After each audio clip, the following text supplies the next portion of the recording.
The 2020 race, 4 days of early voting in Nevada have turned out more than 70,000 voters, some who work around the clock. Before this year, many had to choose between making enough money for groceries or daycare and exercising their right to vote as well.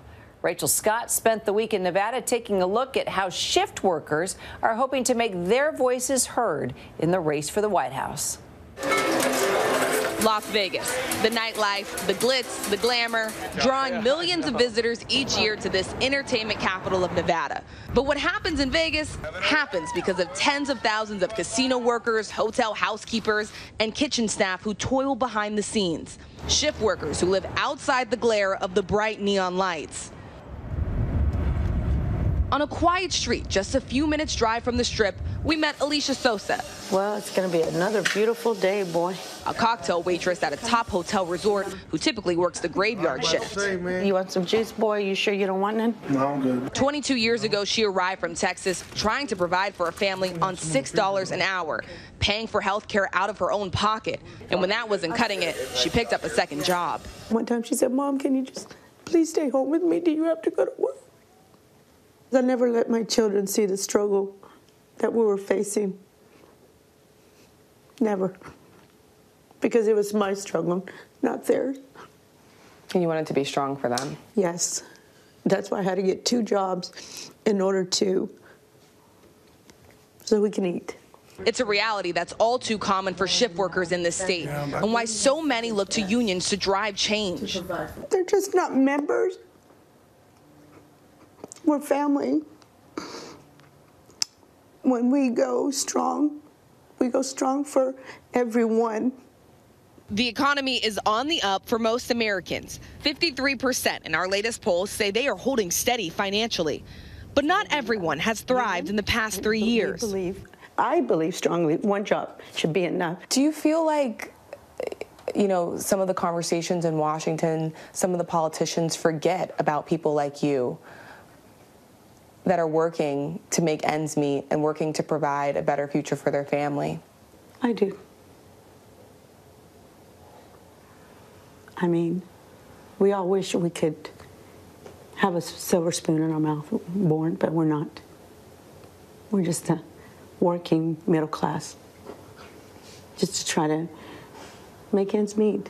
Many shift workers like Alicia believe they have a say in their future this year.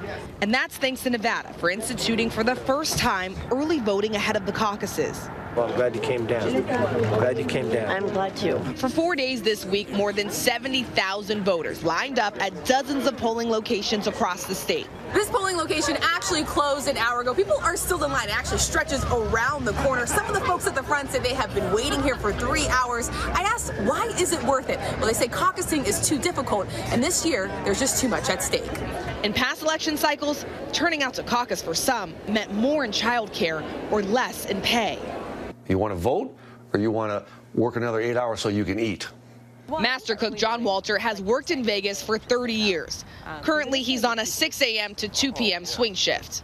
It can be very difficult because if you're working all day and then some people have another job or they got to get home to their family or their kids, some people just don't make it, so they don't vote. But this time around, voting sites were even set up inside hotels and casinos, catering to voters right where they worked. A lot of times, if you couldn't be at that caucus or you're working or your boss wouldn't let you off, you can't vote.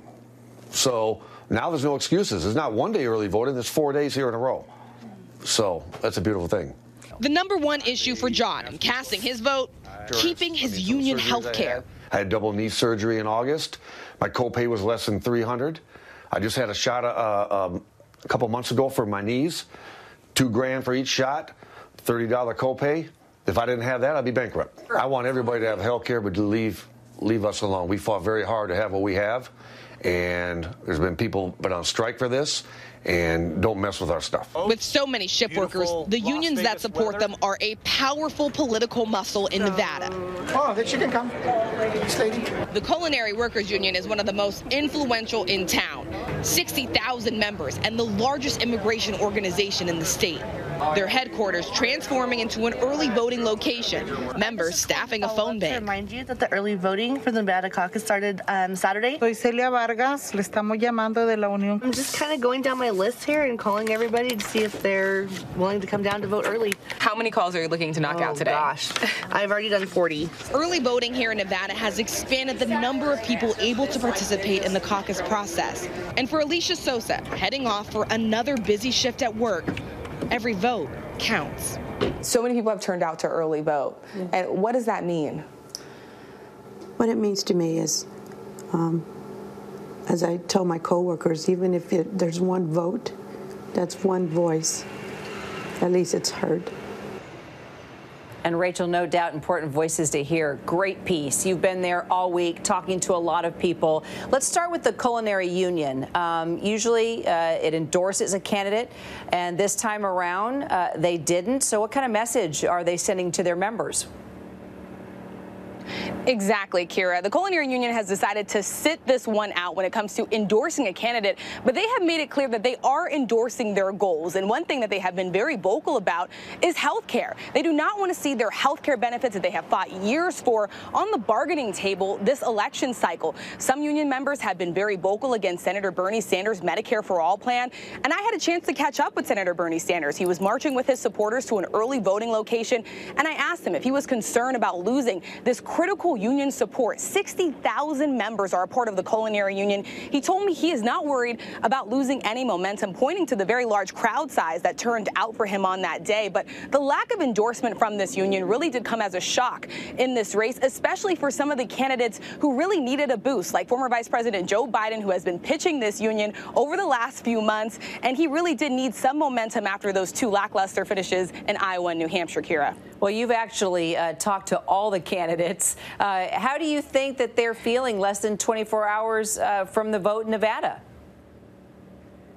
Well, all eyes are going to be on Nevada because this is the first real test over which candidate can appeal to diverse and minority voters. And some of these candidates have really struggled to get ahead with minority voters. And I talked to two of those candidates, Mayor Pete Buttigieg and Senator Amy Klobuchar. And I had an opportunity to press them both on whether or not they feel like they have done enough to win over minority voters and if they had any regrets on their record. Now, Mayor Pete Buttigieg told me that he has done enough. He believes that it will pay off for him, but he says he still does have a long way to go, and he still says he could still make some inroads with some diverse voters. And Amy Klobuchar, she said, listen, it will be up to her to make her case on the good things that she has done when it comes to criminal justice. And she even admitted that there are some things that she would do differently over her tenure as a U.S. senator. But one person that is betting big on this state is former Vice President Joe Biden. He redeployed resources here, 130 staff members on the ground. He is betting on minority voters to turn out for him, and he does need a boost